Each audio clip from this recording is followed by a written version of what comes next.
All right, ladies and gentlemen, it's 12:30 and it's time for more My Hero Academia. So let's go ahead and get the formalities out of the way, shall we?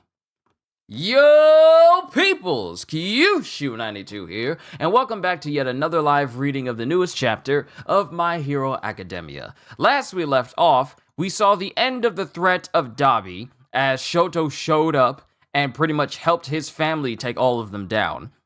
Pretty much helped his family take Toya down.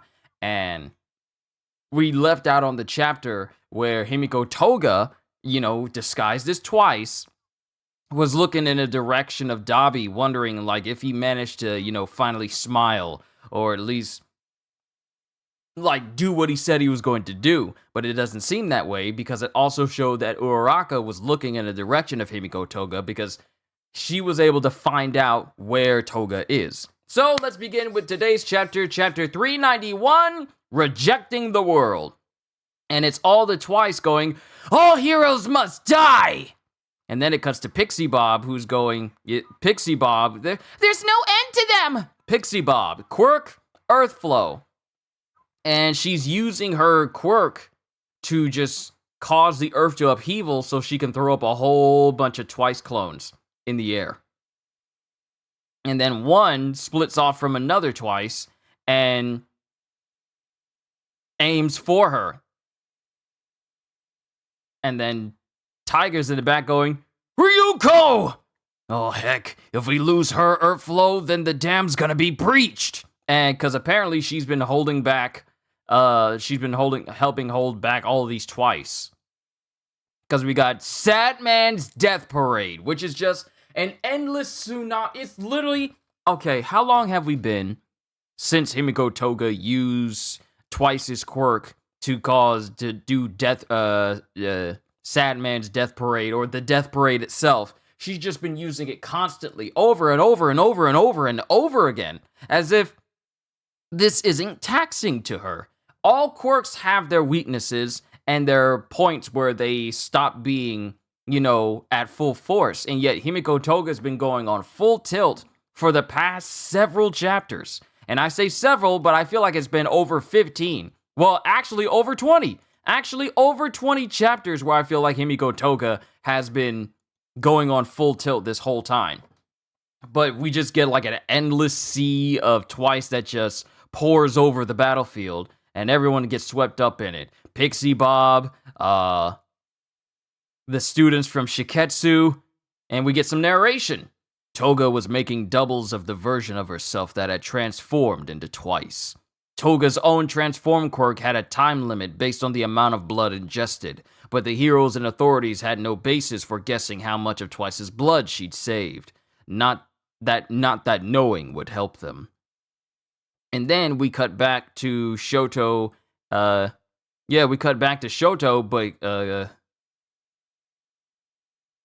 cuts back to Shoto as he's laying there with his family, and he's unconscious, but he's also, kind of burned a little bit because Toya was threatening to basically burn and kill everybody. But we get more narration. Let me go back. Toga's own transform quirk had a time limit based on the amount of blood ingested, but the heroes and authorities had no basis for guessing how much of Twice's blood she'd saved. Not that knowing would help them, because once that dam burst, the resulting horde would overwhelm the surrounding area in no time. Because apparently Pixie Bob created basically this cage to keep them from all getting out. And if they get out and they get past the heroes, they're going to sweep over the entire surrounding area like a tsunami, like a high-speed tsunami. And when I say it's a tsunami of Twice, it is literally hundreds upon thousands of Twices just all over the Gunga Mountains, just completely all over it. And then we cut back to what looks to be, who is that? Is that Hawks? Yeah, that's Hawks. That's Hawks. That's Hawks standing there. Mind you, remember, his feather quirk was taken by All For One. So he no longer has his wings anymore, and he's standing there in the battlefield where everyone else was laying, such as Mount Lady, Mineta, Kirishima, all of them He's in that barren landscape that All for One has already left. Then we cut to Uraraka. Drop dead, hero! And she's just bowling through all of these twices. Toya, how'd it play out for you? Did you meet your end? Have I lost someone again? And this is Toga in the guise of Twice. And then Toga gets grabbed by Uraraka. Specifically that Toga, because Uraraka is able to discern which one is the real her. Zero gravity spacewalk! As it shows Uraraka suspended in the air, but she's attached to Himiko Toga. I know we haven't shared much since last summer, but I seriously had a big change of heart! I already told you. It's too late for that. Well, I'm sorry for the delay, but I managed to find you. Just shut up. You were crying back there, 'cause you can't do everything Twice could. You can't totally become him. And then it cuts back to Tsuyu, who's going, can we assume that Himiko's love doesn't extend to Shigaraki and those others? And that's why she can't use her quirks. That's what Tsuyu guessed, but all heroes, seeing Toga's tears, told me all I needed. All heroes must die. Seeing Toga's tears told me all I needed. You've got bloodlust mixed in there, so you're not working off pure love. And then, apparently, Himiko Toga's guise as Twice starts to dissipate. As she starts to stop being Twice, and Himiko starts to come out. You shut the heck up, Ochako Uraraka! You don't know the first thing about me!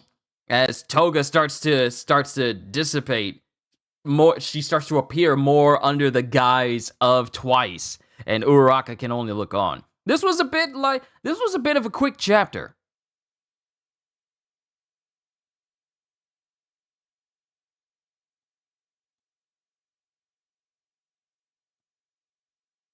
Oh, sorry about that. This was a bit of a quick chapter. Yeah, this was a bit of a quick chapter. The only things to really note from this chapter was basically the Sad Man's death parade that's going on right now. And how if Himiko Toga breaks through this dam that Pixie Bob has made, then it's going to sweep over everyone, including, who is that? That's not Endeavor. Who's that crawling through the city streets? That's not Endeavor, because Endeavor is with pretty much everyone else. Oh, that's Ida. Shoto's unconscious. His family's looking after him and Endeavor. Ida's still trying to crawl through the streets because his engines have pretty much been pushed to their absolute limit. And we show Hawks as we see something in the distance, and it's rumbling, and I honestly feel like that's like a big old portion of Twice that's making their way towards him, but he doesn't have a quirk, and he's just standing with all the strength that he can muster. Mind you, remember, his quirk has been taken, and for him to be standing after having his quirk taken, and that kind of speaks to his mental fortitude, because when a person's quirk is taken, especially if it was like, what is her name? Ragdoll, I believe, with her perception quirk that allows her to, like her quirk that allows her to pinpoint where people are. She was almost left catatonic a little bit after All for One took her quirk from her. So for Hawks to be standing up after having his quirk taken by All for One and still kind of like in a stance that's prepared to defend himself, that kind of speaks to his mortal fortitude. Yo, what's going on, Psycho? I'm not going to be long because this chapter kind of went kind of quickly with what's going on. Wasn't too much talking because Uraraka's still trying to reason and still trying to get through to Himiko Toga, but Toga's not having it. Uraraka is very perceptive. She's a very perceptive individual where she's able to read the body language of people. I didn't notice that she was trying to take a knife to cut off the band that was around her arm that Uraraka attached to her. But she's still trying to reason with Himiko Toga, even though Toga is just kind of like lost her mind. She really has lost her mind because she's wondering if Toya finally did what he set out to do, or did he meet his end? And Uraraka can already put together that you've got bloodlust mixed in there, so you're not working off pure love. And I mean, of course, the whole concept of love for Himiko Toga's the last few chapters have been very short. Yeah, they have. They have, Ali. They've been short because we've been having more chapters where there's not much to explain in every single panel versus a whole bunch of panels we had beforehand where there was just a whole bunch going on and I could go on for literally like 20 or even 30 minutes. But this one, in comparison, I kind of breezed through this kind of quickly because all of the real big talking was at the end of it. So all the real big stuff to talk about is pretty much at the end of the chapter. We just got a little bit of a mini montage at the beginning. So what you're saying is that when someone loses their quirk, they normally die? No, that's not what I'm saying. When All For One, for example, when All For One takes the quirk for someone, Ragdoll is a perfect example of someone's state when they have their quirk taken. When it was catatonic does not mean dead, but she wasn't exactly in a comatose state either. She was just left kind of, I would say, almost in a vegetative state, but not to the coma degree. Not to the coma degree of being basically like a living vegetable, but they couldn't do anything with Ragdoll until she just fully recovered. So when people have their quirks taken by All For One, they're kind of left in a state where they're not fully in control of themselves and they're just left in a almost unmoving state. But Hawks has had his quirk taken and he's up. Like, it took Ragdoll a long time for her to fully recover from having her quirk taken, but Hawks is still standing. So that's why I said it speaks to his mental fortitude for him to still be standing up the way he is. But overall, this was a kind of a short chapter because all of the real big talking happened at the end. Because all we got, sure, we got a little bit of talking in the beginning where we had Tiger and Pixie Bob at the beginning, but most of the talking was at near the end of the chapter. Like the last two chapters, like the last 2 pages is just where the vast majority of the talking happened. Where the rest of it is just looking at the current state of things and the threat that the sad man's death parade poses to everyone.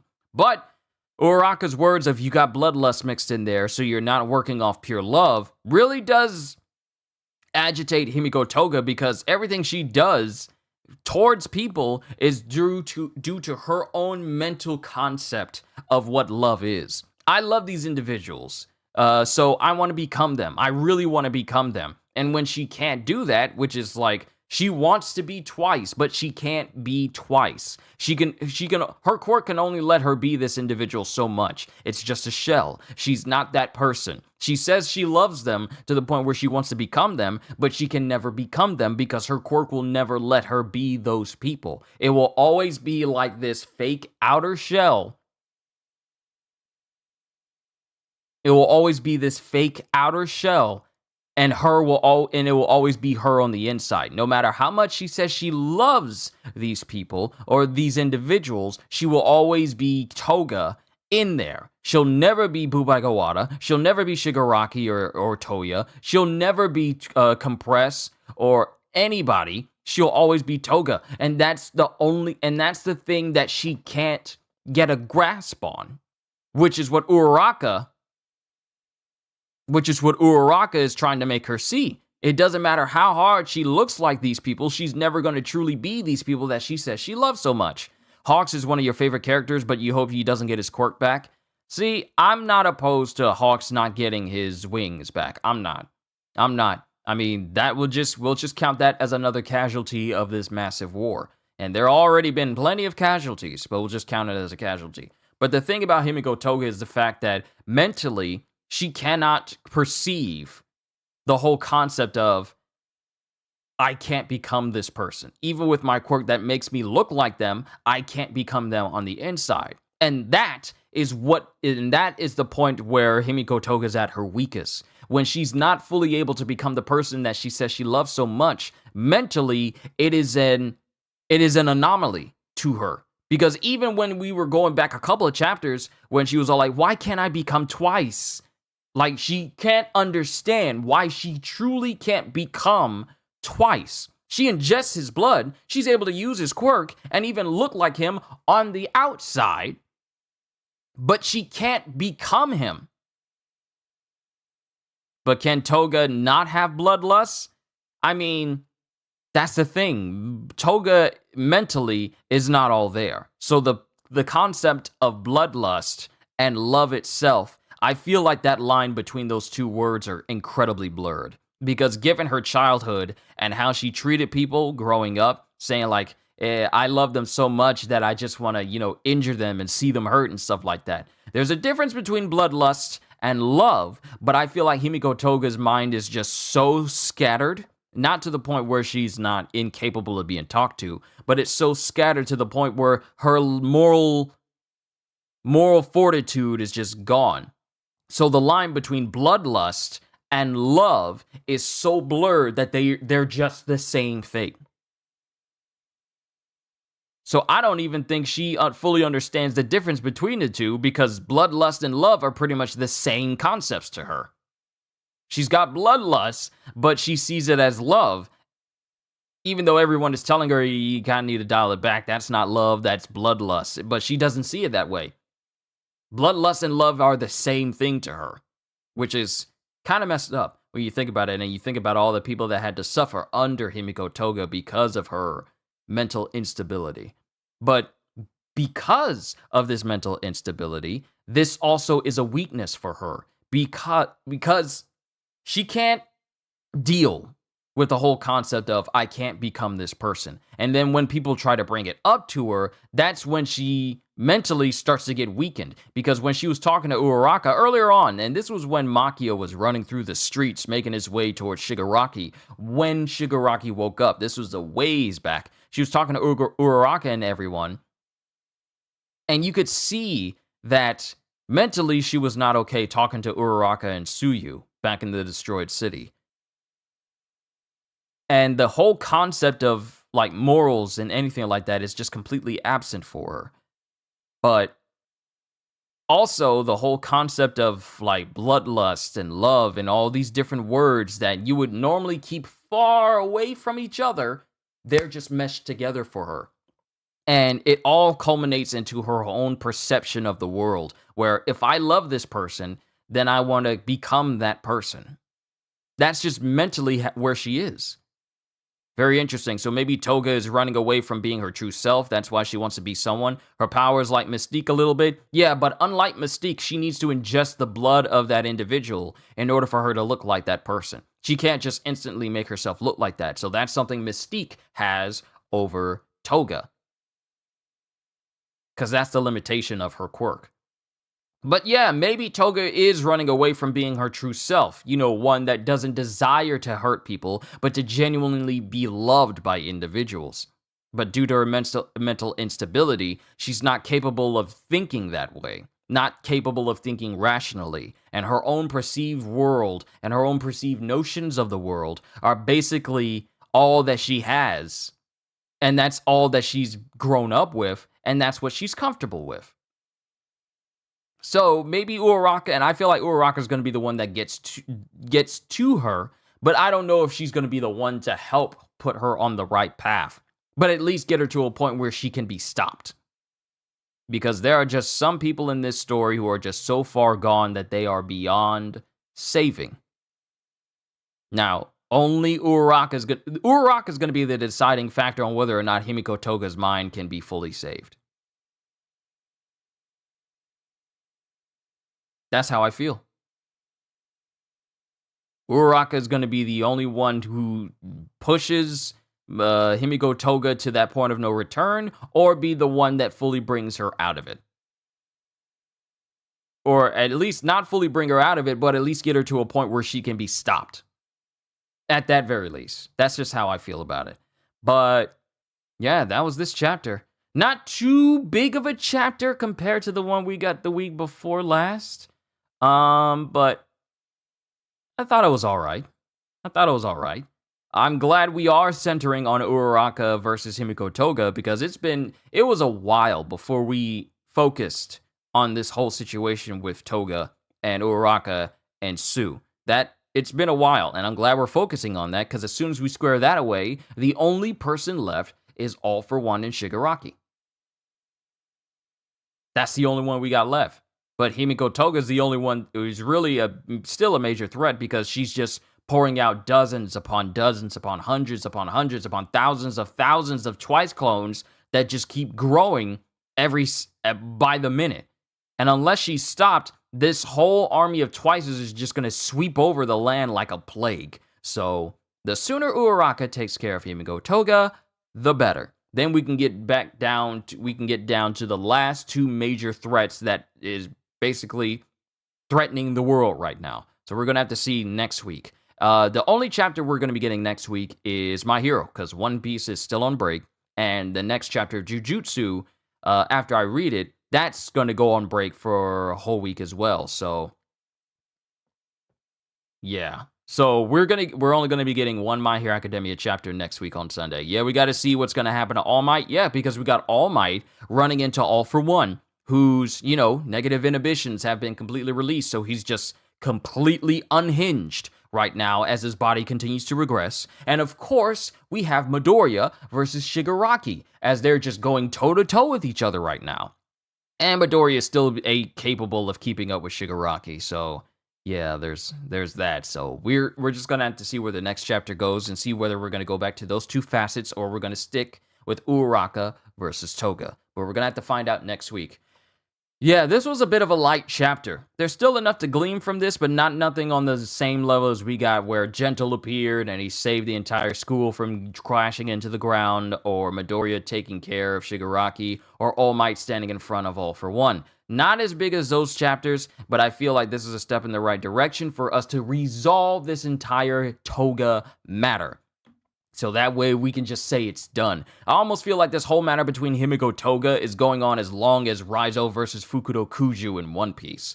So yeah, hopefully it doesn't go as long as that because that whole situation lasted for a ton of chapters. But we're going to have to see where things go next week. I'm done with my reaction. Got to move on to Jujutsu, and then I'm going to chill for a little bit before we go out to eat for Father's Day for my dad. If I got any fathers out there, happy Father's Day to all of you. Enjoy time with your families. Continue to be an example for your sons and children, and continue to be a providing aspect of your household, and continue to set an example for men everywhere. But I'm done. I think we should stay with this fight so they can finish it before we switch locations. That's how I feel, Michael.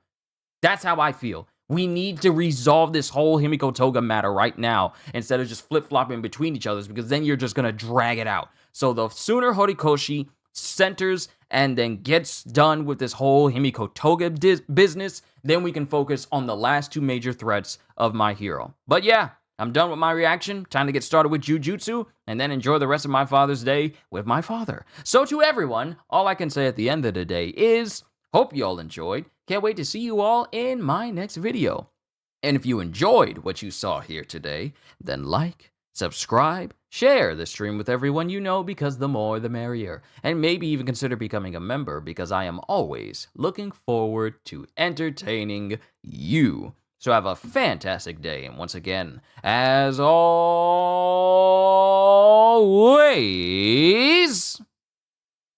later peoples!